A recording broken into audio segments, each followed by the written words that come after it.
Hi, I'm Bridget Brown-Kippett, one of the field application scientists with the Genomics Division at Agilent. I'm here today to describe how you load the deck of the Magnis NGS Prep System. This is our unit, and we've already selected to run from the touch screen.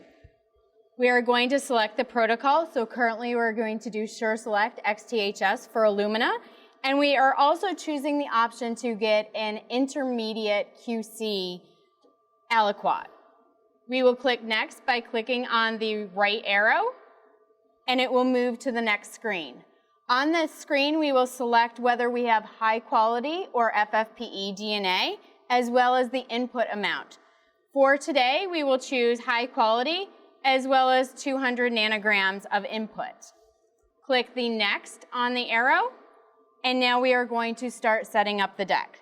The first step is to load the waste bin.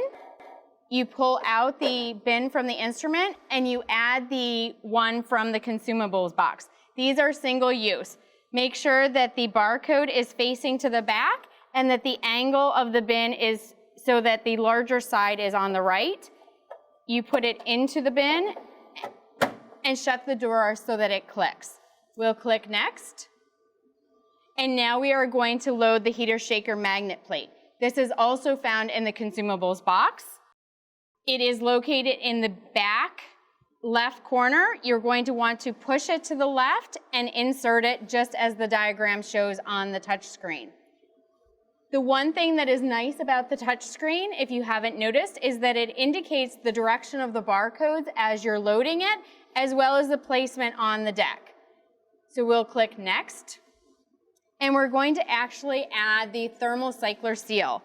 It is also in the consumables box. It comes with a sterile cover with it. So the first thing you need to do is to remove the sterile cover and then insert this into the back right of the Magnis in the thermal cycler until it clicks. We will continue on.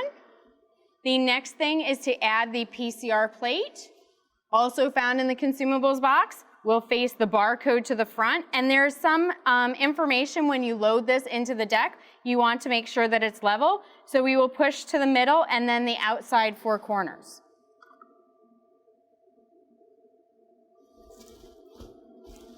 Now we'll click Next. Now we're going to add the 3 tip boxes. It's very important to remove the lid once you add them, as well as lining up the bottom of the box into the indentations in the deck. So we'll add all 3 of them as indicated on the touch screen for this protocol. Click Next. Now we are going to add the beads and buffer plate. The beads and buffer plate is located in the refrigerator. You need to pre-warm it for at least 30 minutes, as well as mix it according to the protocol. We've already done that, so we're going to remove it from its cardboard sleeve. Put the barcode towards the front as indicated on the touch screen, and also note it loads in a similar fashion to the heater shaker magnet. You're going to push it to the left and click it into place. Next, we'll be loading the chiller unit. So we'll have to open the door of the chiller by pushing down on it, releasing the latch, and it opens. Now you have your reagent plate. This reagent plate is in the -20 freezer. It also needs to be thawed for about 15 minutes and mixed in a similar manner as indicated in the protocol. There is also the barcode that needs to be facing towards the front, and you put it into the unit in a similar fashion to the way you did the other empty PCR plate. So now that that is loaded, we're going to click Next, and now we're going to add 5 of our strip tubes. Our strip tubes are colored based on what type of strip tubes they are. So the first thing that we are going to load is the S.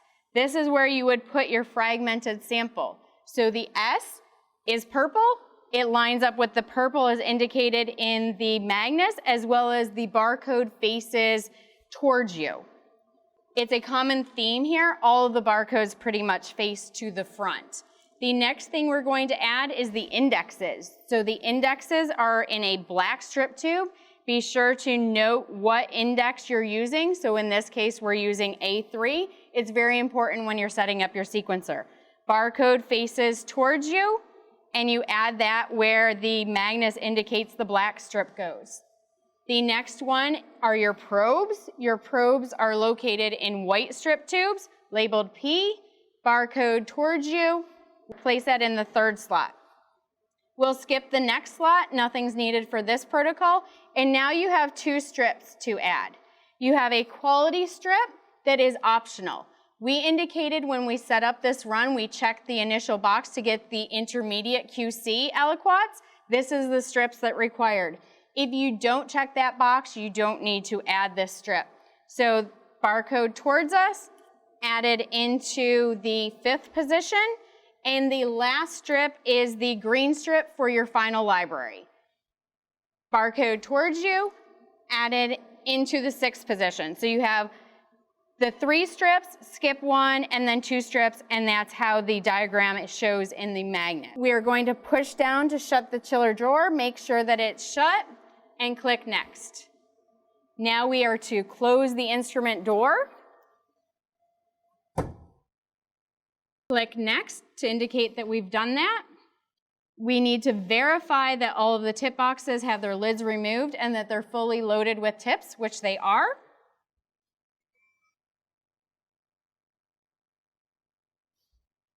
Now going through an initializing process where it's going to initialize all the hardware. So it's going through and making sure that the X, Y, and Z axes are functioning properly, that the thermal cycler is functioning, the heater shaker magnet, and everything to proceed with the protocol. This takes a few seconds to initialize everything, and then we will go through and check to make sure that I've placed all the reagents where they're supposed to be on the deck. So now it's going through and verifying all the labware. So there is a list here on the touch screen that is going through. It's checking the thermal cycler seal, then it's checking the PCR plate, the deep well plate for the heater shaker magnet, the tip boxes. What's interesting about the tip boxes is that it's actually scanning for the absence of the barcode. If you notice on the deck for the Magnis, there are the barcodes listed there. And so it's actually scanning to make sure that it's not picking up those barcodes. Everybody else is actually scanning a barcode. So once it does its tip boxes, it will move on to the sample input strip, the index strip, the probe strip, the QC strip, as well as the output strip. So it will go now scanning into the chiller module to scan all of our PCR strips. Click Next.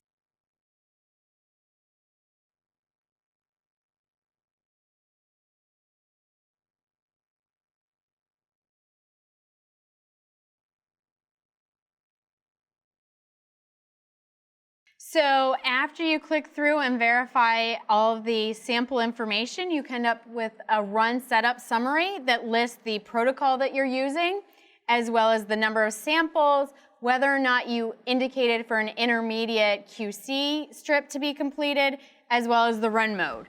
We'll click the right arrow to continue, and we'll make sure that we've choose the correct sample type. Today we did high quality DNA. The input amount of 200 nanograms, and it also gives you the ability to adjust your pre-capture or your post-capture PCR cycles by clicking one of the pencils to the right. So if we click that, you can indicate what number of cycles you'd like it adjusted to. When you're done, you would push the green arrow to complete the initialization, and the Magnis would actually scan the deck to initialize the run.